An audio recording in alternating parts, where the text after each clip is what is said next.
प्रिय विद्यार्थियों, आज की कक्षा में हम चर्चा करेंगे प्रेमचंद की कहानियों में बाल मनोविज्ञान पर। विद्यार्थियों, यह नया विषय है और यहाँ पर हमारा उद्देश्य आपके पाठ्यक्रम में सम्मिलित मानसरोवर का जो प्रथम खंड है, उसमें से कुछ कहानियों को लेकर बाल मनोविज्ञान की चर्चा करना है। आप जानते हैं कि प्रेमचंद मूलतः अध्यापक थे और उनकी प्रकृति आदर्शवादी थी। अपनी रचना प्रक्रिया को उन्होंने आदर्शोन्मुख यथार्थवाद का नाम दिया था। उन्होंने लगभग 300 कहानियां लिखी हैं। प्रेमचंद के अनुसार श्रेष्ठ कहानी वह होती है जिसका आधार कोई मनोवैज्ञानिक सत्य पर हो।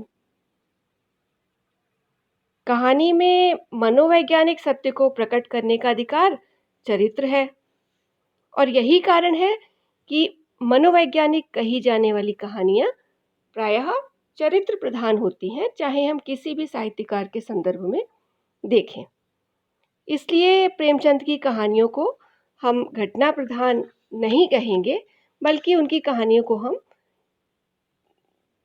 कहानियों में बहुत सी मात्रा जो है, बल्कि प्रमुख रूप से उनकी कहानियां जो हैं वे चरित्र प्रधान ही मानी जाएंगी। यहाँ पर ये देखने की बात है कि उनकी जो परवर्ती कहानियां हैं, प्रारंभिक कहानियां हैं, कफन, पूस की रात, नशा, बाद की जो कहानियां हैं उनकी कफन है, गोदान है, पूस की रात है, नशा है, शतरंज के खिलाड़ी जो है, केवल वही कहानियां नहीं बल्कि जो प्रारंभिक कहानियां हैं उनकी, जैसे बड़े घर की बेटी है, नमक का दरोगा है, पंच परमेश्वर है, ये सभी कहानियां इन घटना प्रधान नहीं है बल्कि चरित्र प्रधान है। अब उनकी कहानियों में चरित्रों का मनोवैज्ञानिक अध्ययन करना सामान्य मनोविज्ञान के अनुकूल है। उन्होंने सारी कहानियां जीवन से ही उठाई हैं और जीवन के प्रति प्रेमचंद की दृष्टि समग्र दृष्टि है, यह तो हम जानते ही हैं। तो विद्यार्थियों, यहाँ पर यह देखने की बात है कि जो प्रेमचंद की कुल 300 लगभग 300 के लगभग जो कहानियां उन्होंने लिखी हैं, उनमें से कुछ कहानियां जो हैं वे बाल मनोविज्ञान पर केंद्रित हैं। इन सब में बाल मन की विज्ञान सम्मत विवेचना की गई है। कुछ कहानियां जैसे बूढ़ी काकी, गुल्ली डंडा, ईदगाह, बड़े भाई साहब, ये सब कहानियां बाल मनोविज्ञान की बहुत अच्छी सी मीमांसा प्रस्तुत करती हैं। उनकी कहानियों में बाल मनोविज्ञान संबंधी विभिन्न तथ्यों जैसे कि बच्चों की मूल प्रवृत्तियां, बाल्यावस्था की रुचियां, बालकों की समस्याएं, इन सभी का बड़ा गहरा विवेचन हुआ है।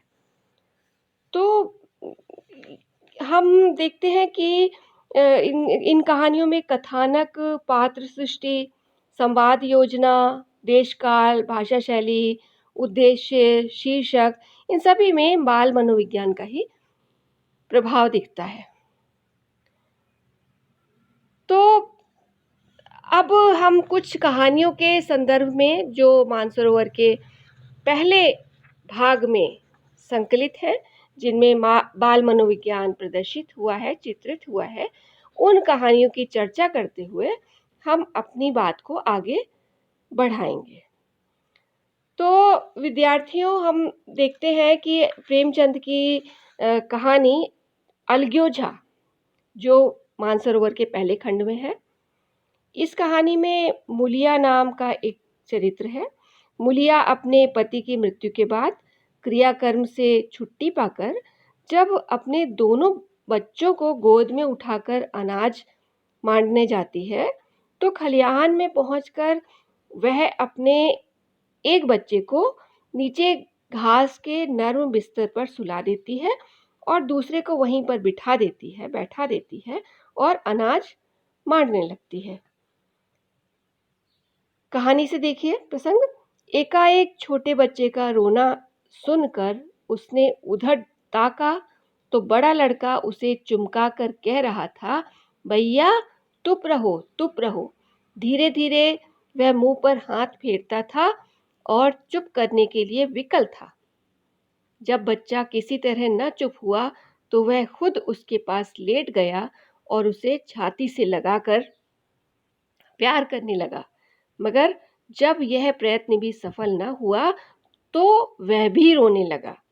तो इस तरह से देखिए कि पूरा जो प्रसंग है ये बच्चों की जो मूल प्रवृत्ति करुणा है उसका बड़ा अच्छा उदाहरण प्रस्तुत करता है। और इसी तरह से हम देखें कि कहानी ईदगाह, प्रसिद्ध कहानी ईदगाह, इसमें प्रमुख पात्र जो है इस कहानी का हामिद। हामिद त्याग, सद्भाव और विवेक की जीती जागती मिसाल है। वह अपने साथियों के साथ में ईद के मेले में जाता है। वहाँ सभी खिलौने, सभी जो बच्चे हैं वो खिलौने और मिठाइयाँ इन सब की दुकानों पर जाते हैं, तरह तरह की चीज़ें खरीदते हैं, मिठाइयाँ खाते हैं। पर हामिद अपनी दादी के लिए चिमटा खरीदता है। कहानी में प्रेमचंद लिखते हैं, हामिद बिरादरी से पृथक है। अभागे के पास 3 पैसे हैं, क्यों नहीं कुछ लेकर खाता है। ललचाई आंखों से सब ओर देखता है। वह सोचता है, दादी के पास चिमटा नहीं है, तवे से रोटियां उतारती हैं तो हाथ जल जाते हैं। अगर वह चिमटा लेकर दादी को दे दे तो वे कितनी प्रसन्न होंगी, फिर उनकी उंगलियां कभी न जलेंगी। खिलौने से क्या फायदा, व्यर्थ में पैसे खराब होते हैं, जरा देर ही तो खुशी होती है। अम्मा चिमटा देखते ही दौड़कर मेरे हाथ से ले लेंगी और कहेंगी, मेरा बच्चा अम्मा के लिए चिमटा लाया है। हजारों दुआएं देंगी। बड़ों की दुआएं सीधे अल्लाह के पास पहुंचती हैं और तुरंत सुनी जाती हैं। तो इस तरह से देखते हैं कि हामिद को स्वीकार करना पड़ा कि खिलौने को देखकर दादी इतनी खुश नहीं होगी जितने की चिमटे को देखकर होगी। 3 पैसों में तो उसे सब कुछ करना था और पैसों के इस उपयोग पर पछतावा करने की उसे बिल्कुल भी जरूरत नहीं थी। उसका चिमटा तो रुस्तमे हिंद और सभी खिलौनों का बादशाह बन गया था। बाकी साथी भी उसे ललचाकर छू छू कर देख रहे थे। तो इस तरह देखिए कि इस कहानी में, ये जो पूरी कहानी है ईदगाह, इसमें बच्चों की मूल प्रवृत्ति आत्माभिमान, इस पर प्रेमचंद ने ध्यान केंद्रित किया है। इसके बाद में देखिए कहानी, हमारी जो अगली कहानी है जो आपके पाठ्यक्रम में है संकलित, इसमें हम देखेंगे कि ईदगाह कहानी जो है उसी के बारे में एक बार और बात करें तो ईदगाह कहानी में ईद के मेले में बच्चे मिठाइयाँ खाते हैं। प्रेमचंद लिखते हैं, किसी ने रेवड़ियाँ ली हैं, किसी ने गुलाब जामुन, किसी ने सोहन हलवा, मजे से खा रहे हैं। हामिद बिरादरी से पृथक है। अभागे के पास 3 पैसे हैं, क्यों नहीं कुछ लेकर खाता है। ललचाई आंखों से सबकी ओर देखता है। तो यहाँ पर देखिए कि प्रेमचंद सब स्पष्ट करते हैं कि गरीबी जो है वो भयंकर अभिशाप है, जिसके कारण बच्चे का मन कितना असहाय हो जाता है कि उसे अपनी छोटी छोटी रुचियों का, छोटे छोटे शौकों का भी उसे गला घोटना पड़ता है और उसके लिए दूसरी चीज महत्वपूर्ण हो जाती है जो अपेक्षाकृत ज्यादा काम की उसे लगती है। दादी के लिए चिमटा खरीदकर खुश होता है, वो मिठाइयों को ना खाकर दुखी नहीं है, बल्कि दादी के लिए चिमटा खरीदा है, इस बात की हामिद को खुशी होती है। अब एक कहानी और है इसी संग्रह में, पहले खंड में माँ। इसमें भी बाल मनोविज्ञान का दर्शन हमें मिलता है। तो माँ कहानी में, इसमें हम देखते हैं कि बच्चे के विषय में जो प्रमुख जो नायक है, केंद्रीय पात्र जो है इस कहानी का, माँ कहानी का, उसमें बच्चे का नाम है प्रकाश। उसके बारे में प्रेमचंद लिखते हैं कहानी में, बालक प्रकाश अब 10 साल का रूपवान, बलिष्ठ, प्रसन्नमुख कुमार था। बला का तेज, साहसी और मनस्वी। भय तो उसे छू तक नहीं गया था।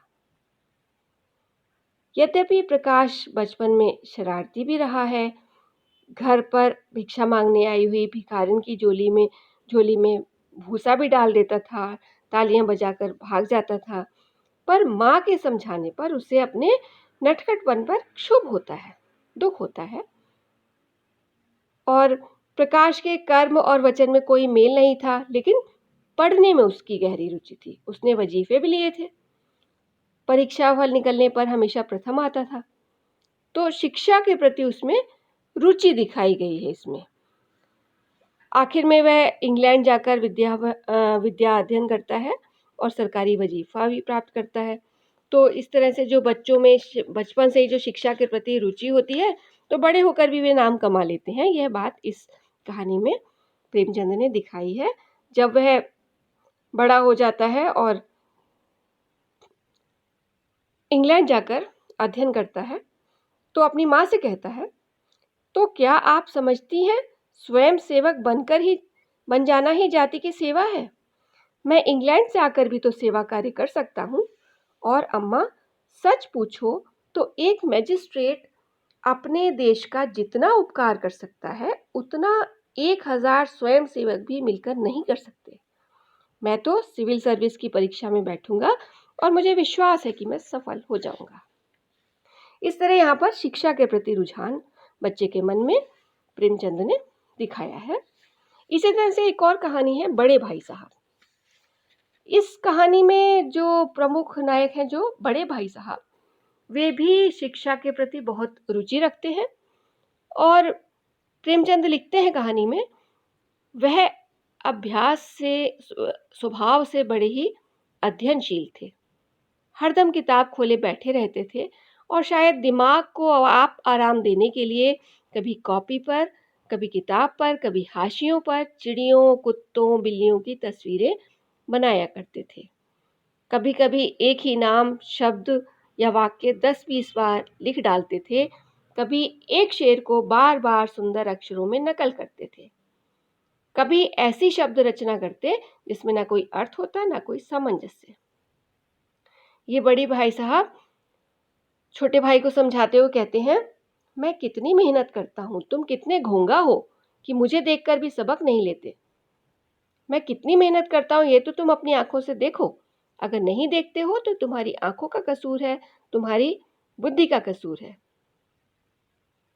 इतने मेले तमाशे होते हैं, मुझे तुमने कभी जाते हुए देखा है? रोज ही क्रिकेट और हॉकी मैच होते हैं, मैं तो पास नहीं फटकता, हमेशा पढ़ता रहता हूँ।